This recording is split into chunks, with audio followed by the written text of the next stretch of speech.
तेरी इच्छा बिना कुछ न होता, तेरी इच्छा बिना कुछ न होता, तेरे हाथों में सृष्टि की डोरी, तेरे हाथों में सृष्टि की डोरी। तुझसे क्या मैया रखे छुपा के, तुझसे किस बात की फिर चोरी, तुझसे किस बात की फिर चोरी। इस पटारी में क्या है तू जाने, इसको खोले माया हम न खोले, अपने अंदर खुद झांक कर गलतियां खुद ही टटोले। ऐसा वरदान दे दो हमें माँ।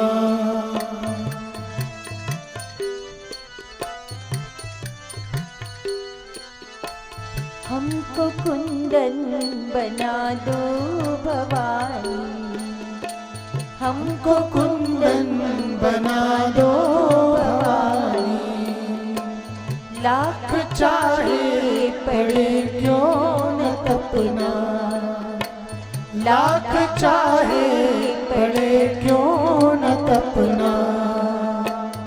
कुछ भुगतान हो जाए पिछला, कुछ अगला संवर जाए अपना, कुछ अगला संवर जाए अपना।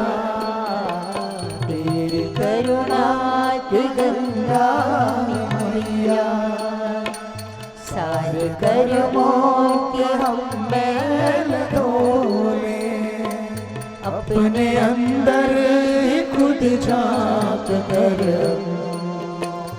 गलतियां खुद ही टटोले। ऐसा वरदान दे दो हमें माँ, ऐसे उछले न हम दुख में रोए, अपने अंदर ही खुद झांक कर गलतियां खुद ही टटोले। ऐसा वरदान दे दो हमें माँ, ऐसा वरदान दे दो हमें माँ, ऐसा वरदान दे दो हमें माँ, ऐसा वरदान दे दो हमें माँ। ओम जय गंगे माता मैया, जय गंगे माता। जो नर तुमको ध्याता, जो नर मैया जी को ध्याता, मनवांछित फल पाता। ओम जय गंगे माता।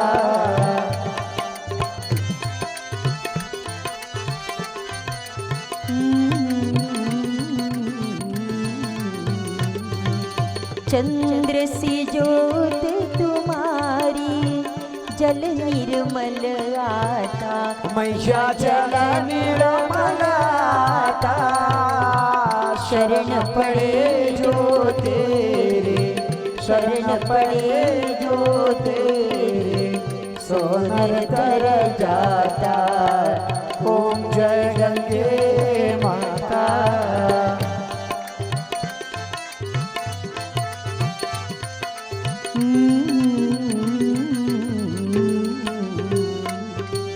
एक ही बार जो तेरी शरणागति आता, मैया शरणागति आता। यम के त्रास मिटा कर, यम के कष्ट मिटा कर, परम गति पाता। ओम जय गंगे माता।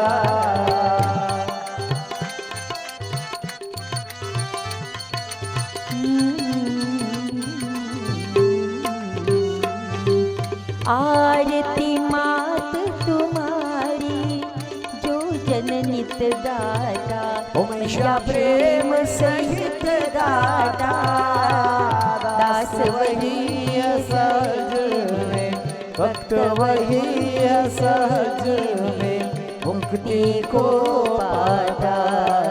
ओम जय गंगे माता, ओम जय गंगे माता, मैया जय गंगे माता, जो नर तुमको ध्याता, जो नर मैया जी को ध्याता, मनवांछित फल पाता। ओम जय गंगे माता, जय गंगे माता, जय गंगे माता। त्वमेव माता च पिता त्वमेव, त्वमेव बन्धुश्च सखा त्वमेव, त्वमेव विद्या द्रविणं त्वमेव, त्वमेव सर्वं मम देव देव। सर्वे भवन्तु सुखिनः, सर्वे सन्तु निरामयाः, सर्वे भद्राणि पश्यन्तु मा कश्चित् दुःखभाग् भवेत्। शान्तिः शान्तिः शान्तिः। जय जय राधारमण, हरि बोल हरि बोल। जय जय राधारमण, हरि बोल। जय राधारमण, हरि बोल हरि बोल।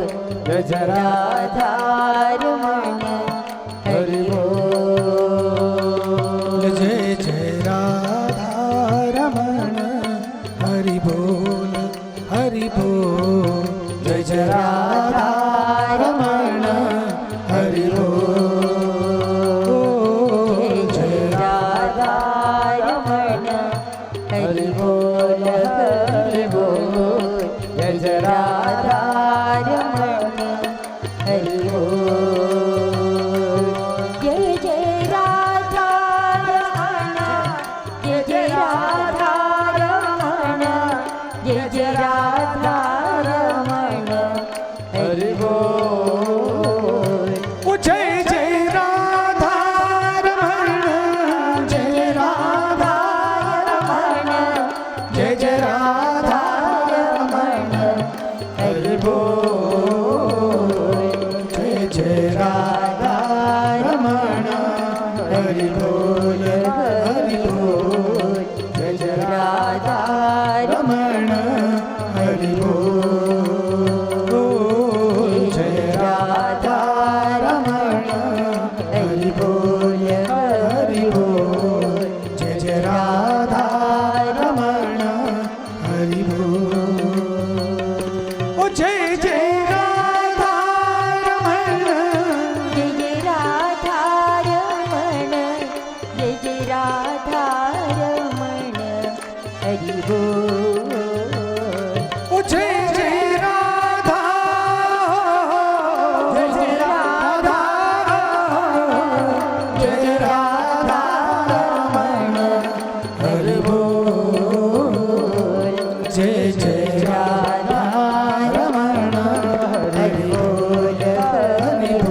पूर्णमिदं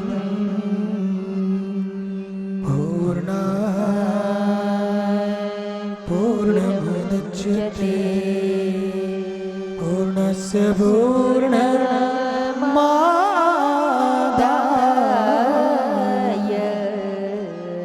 पूर्णमेवावशिष्यते ॐ शान्तिः शान्तिः शान्तिः. What are the roots or causes of ignorance that lead to people forgetting who they are? Can all ignorance be overcome? So, for those of you who have been coming for a while, you know that one of the things that we speak so frequently about is the ignorance that makes us forget the truth of who we are. And this came up just last night even when we were talking about sin versus ignorance and how we commit bad acts that, we would call bad, wrong. Not because we're sinful people, but because in ignorance we forget who we are.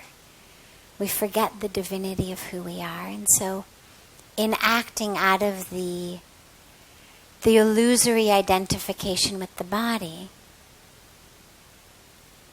I have poor judgment.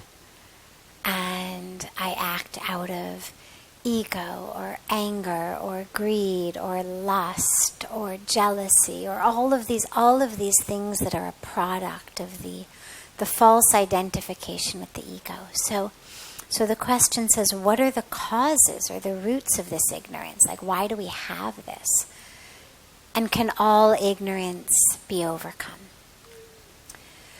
Well, there's several causes of this ignorance.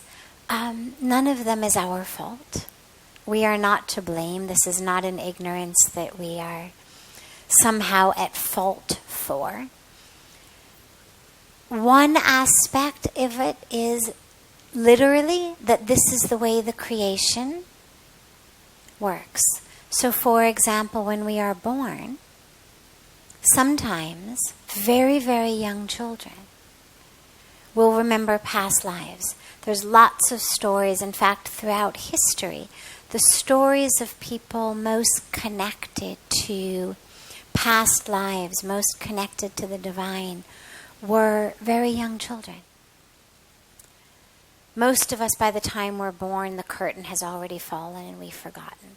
But nonetheless, there are a lot of cases of children who in very young childhood really haven't forgotten and really live in that beautiful state of awareness and memory. They may not be able to convey it verbally if they're pre-verbal, but they live in it. And there's lots of stories of children who remember past lives, stories that end up getting verified. But even for them, the vast majority of them, within a few years, that curtain also drops. And this is really,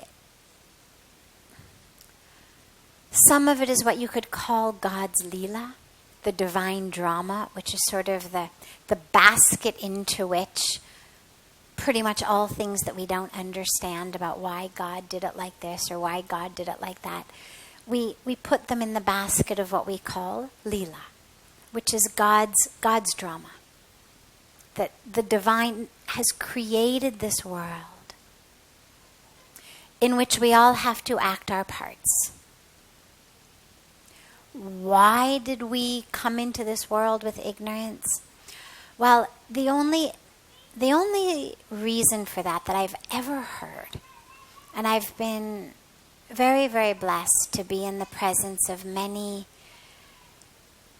enlightened masters, many gurus, and the only reason that I've ever heard that actually feels right to me about that is we all know, whether we've experienced it actually or we just know it intellectually, we all know that it's all God. This is really the core of the teaching of Advaita. If you look at the teaching of Advaita Vedanta, there's nothing but God. Bottom line, core teaching, it's all God. Everything else is an illusion. There is nothing but God. So that's the core of that teaching. Then we also have a whole lineage of people who what you could call the bhakti yoga path, the path of devotion, the path of love, or the dualists.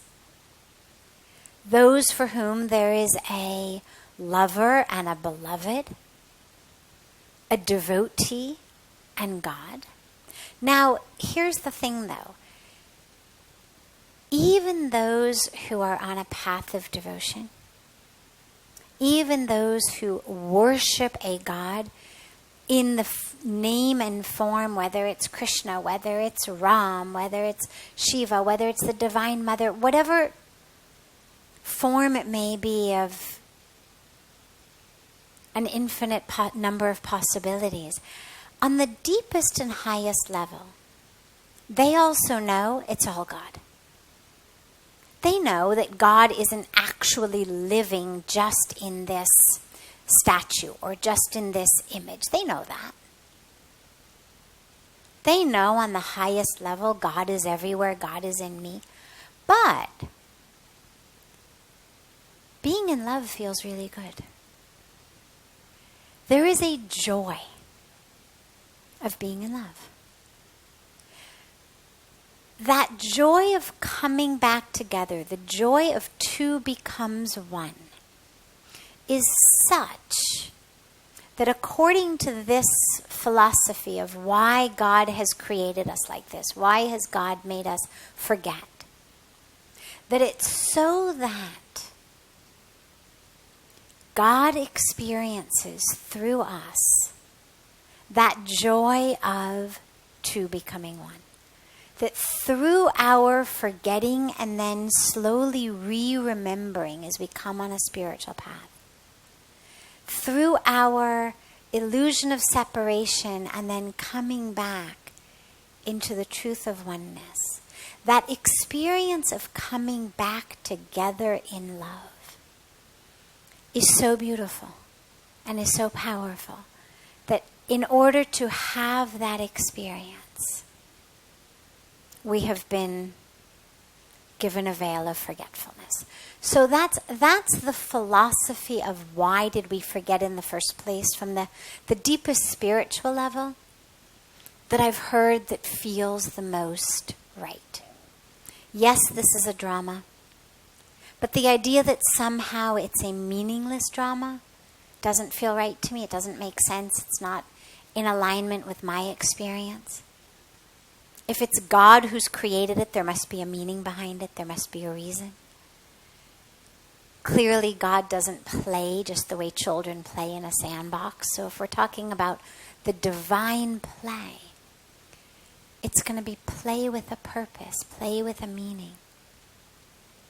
And that meaning is for us to re-remember who we are and ultimately come back, so that in that moment of coming back, there is that experience of love and reunion.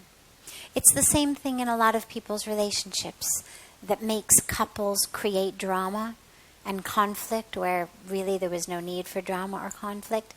Just because on a subconscious level things had gotten kind of stale and boring in the relationship, and if there's a big fight, well then we make up. And the making up is so much fun that there's a lot of couples where you'll note there's an unconscious sort of creating of conflict just to do something to stir up what feels like boredom in the relationship. Because when there's conflict, then we eventually make up. So, in a similar way, to experience that making up, that coming back together, we've been given a veil of forgetfulness. So that's the core spiritual cause of ignorance. But we also have a lot of much more specific societal causes. Our culture, our society, our educational system, all of it teaches us on a very, very core level that we are what we do. We get this from our parents, unconsciously. It's not that parents somehow go to school together and they all agree to, make us forget who we really are. And they're doing the best they can. They're parenting us the same way they were parented. But if you look at how most parenting takes place, it's love based on what you do. Oh, you cleaned up your room today. You are so wonderful. Come here, you're mama's wonderful boy. Come. Have some cookies. Okay? Cleaned up the room. What happens? I'm now mama's good boy. I get love, which means I am worthy of love. I am worthy of mom's lap. I am worthy of all of that. I am a good boy. I am mama's good boy. Flip side. How many times have I told you to clean up your room? For God's sakes, you are such a pig. You're a slob. You are a bad boy. No dessert for you tonight. So again, just simple. What we would think of as harmless parenting. Just trying to get kids to clean up their room. Nothing wrong in that. But really what the message that we're getting is who I am is based on what I do. I cleaned my room. I'm mama's good boy. I didn't clean my room. I'm a pig. I'm a slob. I'm a bad boy. Case number 1, I am someone who is worthy of love. Case number 2, I am someone who is not worthy of love. Now, as I grow, of course, I may not necessarily always clean my room, but the core message that I absolutely know and have internalized is who I am is based on what I do. And so whether I succeed, don't succeed, thrive, don't thrive, people please, don't people please, the actual identity of who I am is based on all those things. I'm a conformist, I'm a rebel, I'm a good employee, I'm a bad employee, I'm the smart one, I'm the stupid one. All of these are identities that we give ourselves based on feedback that the world gives us about not who we are, but what we do. Based on what we do, we get feedback. First from our parents, our society, our culture, maybe an extended family, teachers in school, and ultimately the whole greater society. And we internalize that identity. And so if most of us look at all of the different words that we use to identify ourselves, we're all going to have dozens of them. They'll be slightly different.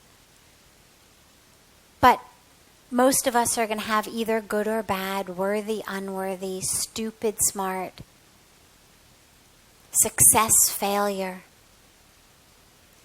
Because these have been identity roles that most of us have lived one side or the other side in our lives. And so we carry that. And that's the other cause of ignorance. Because every one of those identities is another layer keeping me from the truth. It's another layer on top of the truth, blocking the truth from my view. Because the truth of who I am has nothing to do with what I do. What I do doesn't determine who I am. We've got it all backwards. When I really know who I am, then what I do follows. When I know who I am, I know what to do. Like everything in nature knows what to do. Dogs bark, cows moo, cats meow, birds fly and chirp. Cats climb trees. Dogs don't climb trees. Right? Birds jump off roofs. Dogs don't jump off roofs. They all know who they are. And so they know what to do. Nocturnal animals stay awake all night. Non-nocturnal animals sleep in the night. They each eat their own food. They don't eat each other's food. They don't follow each other's timeline. But we, because we don't know who we are, we don't know what to do. And so we spend our lives going in the opposite direction. We figure, if I just knew what to do, then I would know who I am. But it never happens like that. Because what we do doesn't determine who we are. It's got to go the other way. First we have to know who we are, then we know what to do.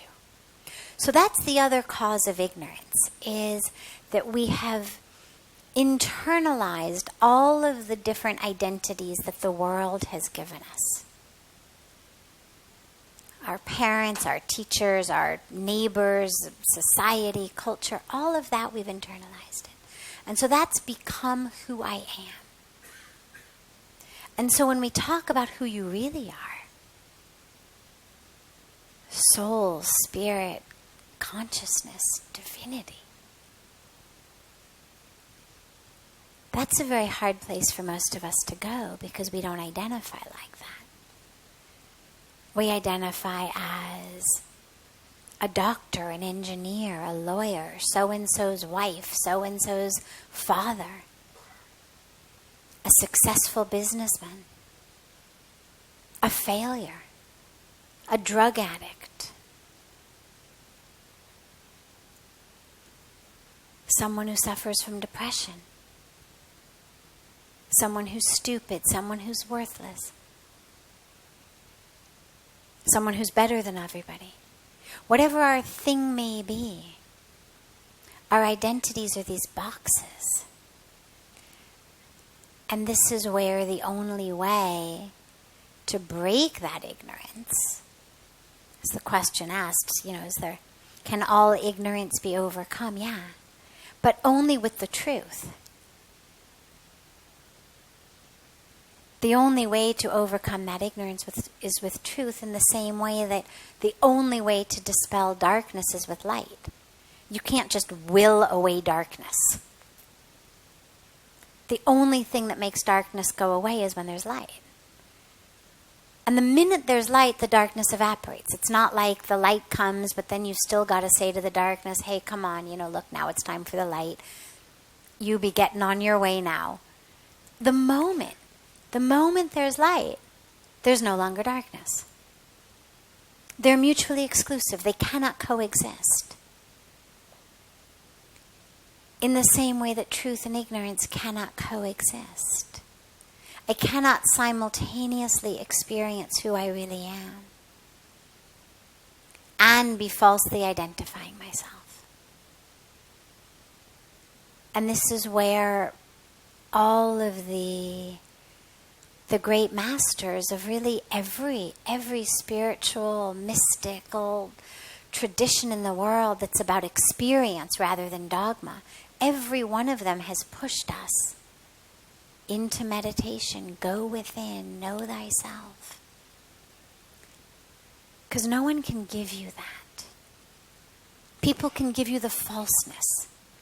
People can give you you're stupid, you're worthless, you're beautiful, you're perfect, you're amazing, people can give you that.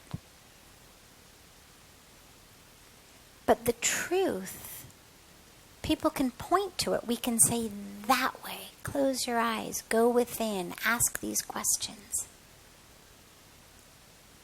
But ultimately, that experience is one that only you can have. I mean, I can use words like consciousness, expansiveness, light, soul, spirit, infinite. But those words don't actually benefit you until you have the experience of them inside. I'm just describing where you're going.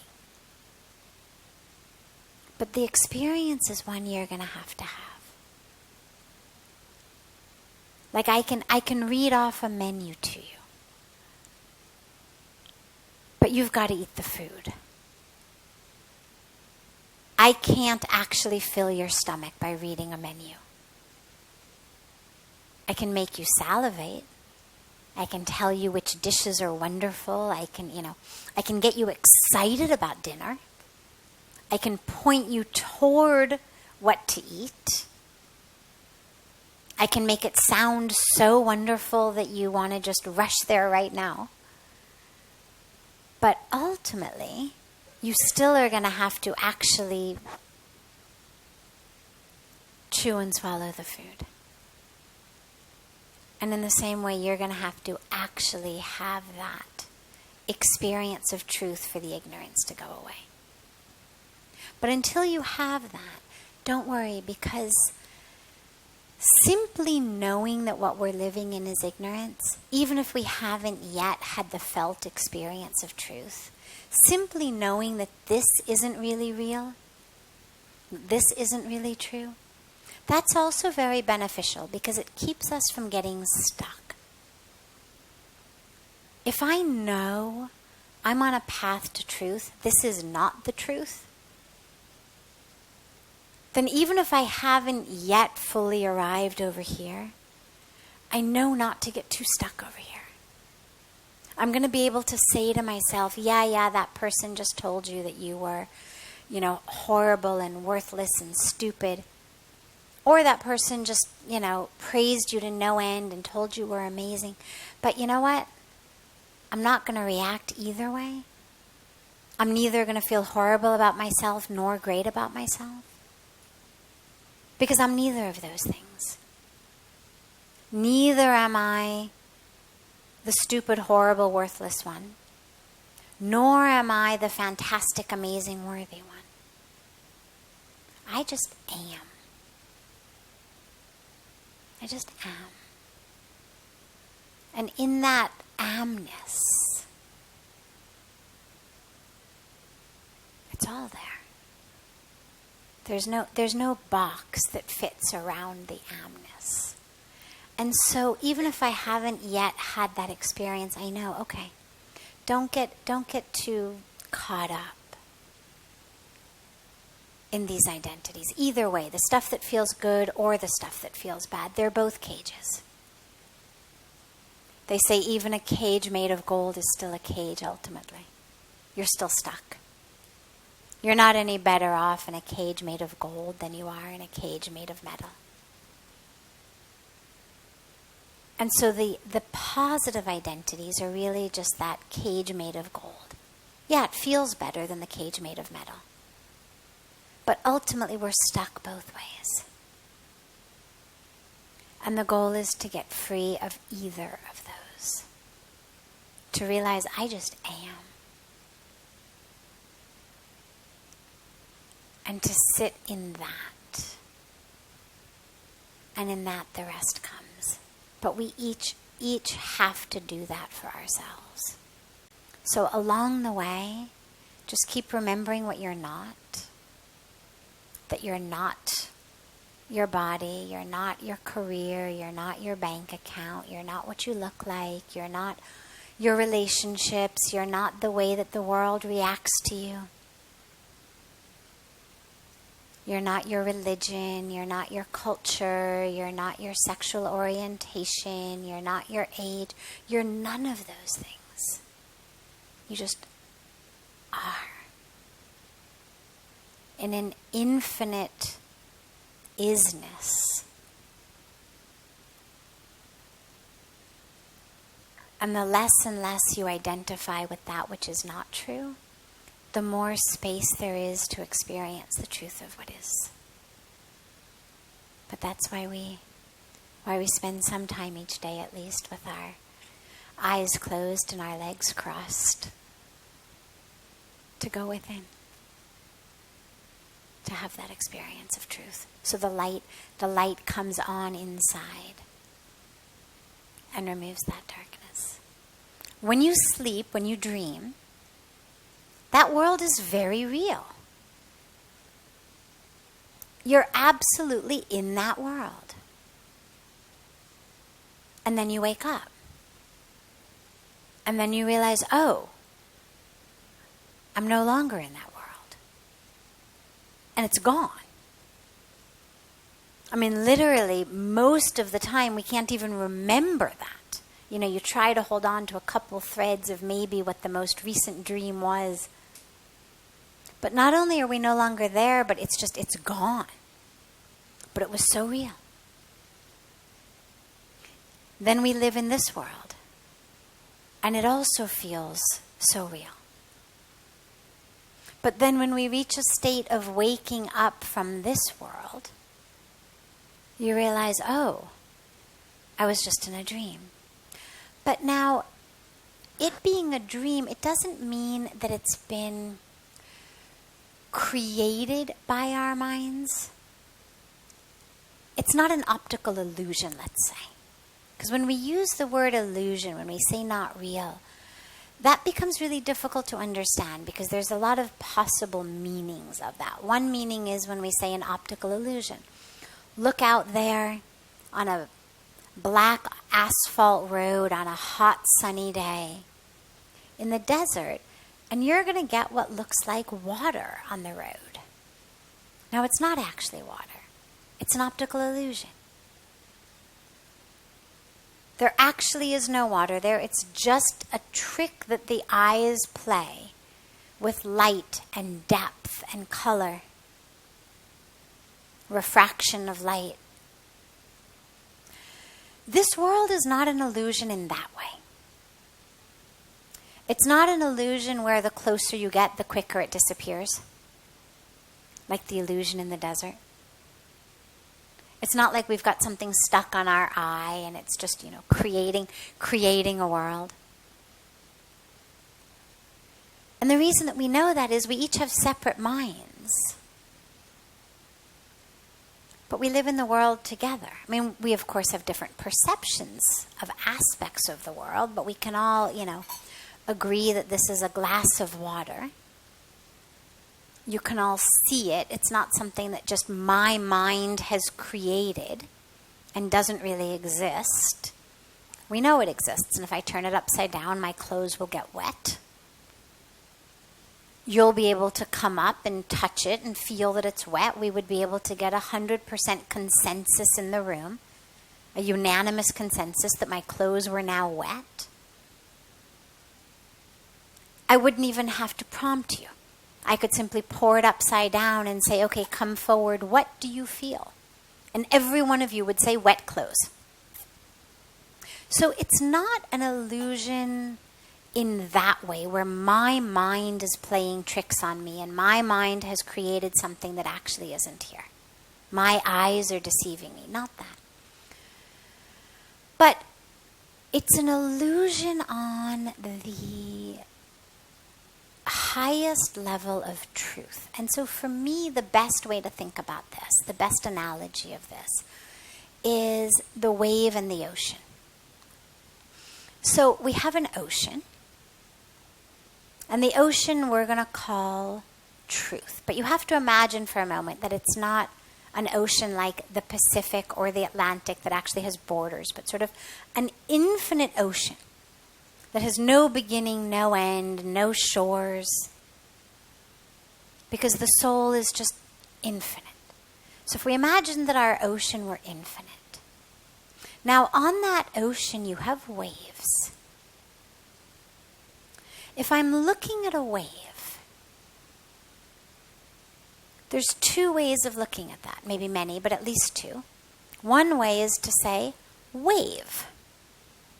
The other way is to say ocean. Now, ocean is more true. But wave is not an optical illusion. It's not that your eyes are playing tricks. It's not that you've invented it or made it up. Get 100 people to stand there. Every one of them will see the wave. No one's going to say, oh no, that's just an illusion. And yet, even though, yes, at that split moment, ocean had happened to be in a form that we call wave, ultimately the highest truth is ocean, because the wave is just a form. If you take a cup or a dropper of water in a wave and you look at it under a microscope, you're not going to be able to say wave. You're going to say ocean. There is no way in looking at those molecules of salt and of water under the microscope that any scientist could say this was taken from a wave. This is ocean. You'd say, well, but I took it from a wave. But I'm telling you, sir, what's under my microscope, it's ocean.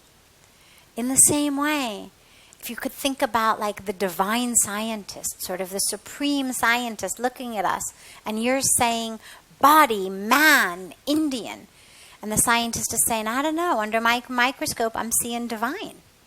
I'm seeing soul. I don't know where you say you've taken it, because what I see is soul. And you're saying, no, really, I'm telling you, it's boy, it's Indian. The scientist is saying, sir, just telling you what I see, soul. So in the same way, that's the highest truth. But like the wave is a form for a moment, so we are a form of soul embodied for a moment. And as the wave keeps changing, to us it looks just like a wave. But if you actually have ever watched any of those movies in slow motion, whether they are like Natural Geographic or Discovery on actual waves, whether it's a surfing video that's in slow motion, whatever it is that shows you a wave in slow motion, what you see is actually, it's not the same molecules of water that rise, and it's constantly changing. Water from the ocean is constantly coming into the wave. Water from the wave is constantly going back into the ocean. So even if you did a freeze frame of the wave for a split second, it would be different the next split second, and different the next split second, even though all of these you'd say wave, wave, wave. In the same way, your body is changing every split second. You look at it in the mirror, it looks basically the same. A whole bunch of years go by, you say, oh my God, how did I get so old? But on a day-to-day basis, you look pretty much the same. But the truth is, if we looked at you microscopically, like if we look at a wave in slow motion, you would actually see skin cells literally falling off as you walk around the world. Literally, you're leaving skin, you're leaving hair, you're leaving it all over the place. We're literally constantly, really, this is how, it's how forensics works. We literally are leaving ourselves everywhere and getting new ones as we walk around. Our skin is regenerating, our hair is growing. We're sloughing off constantly. So that's the form.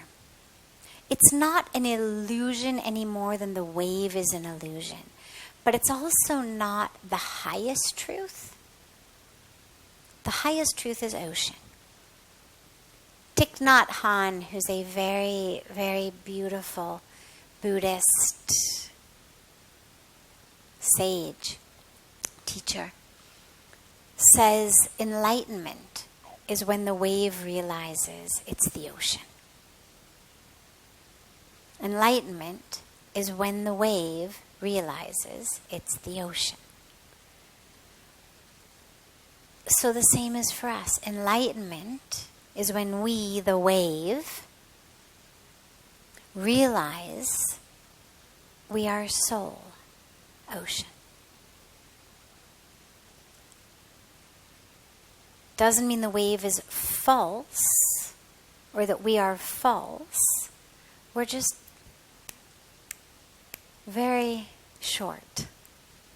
There isn't really a you that you could grab hold of and say, yeah, this. Because the minute you grab a hold of a handful of wave water, it's changed already.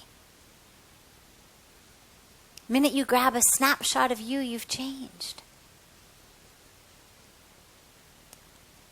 So that's what's constantly changing. It's light, it's form, it's energy. Constant motion, constant change.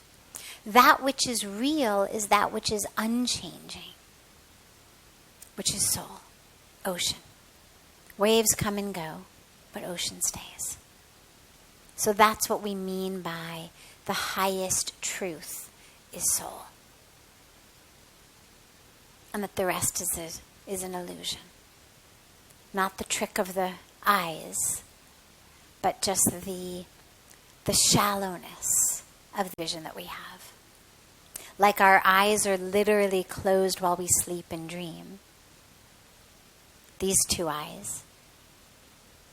So we're literally inventing the world in our head. As we move through this world, these eyes are open, but our third eye is closed. And so we're seeing, inventing the world out here with these two eyes. Different level, different stage than what we invented with these eyes closed. But ultimately the goal is, instead of just seeing through these eyes, to be able to see with the third eye.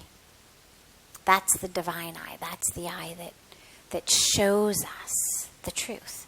That's why we meditate on the Agya Chakra, to awaken it. It's the energy center of discrimination. Literally.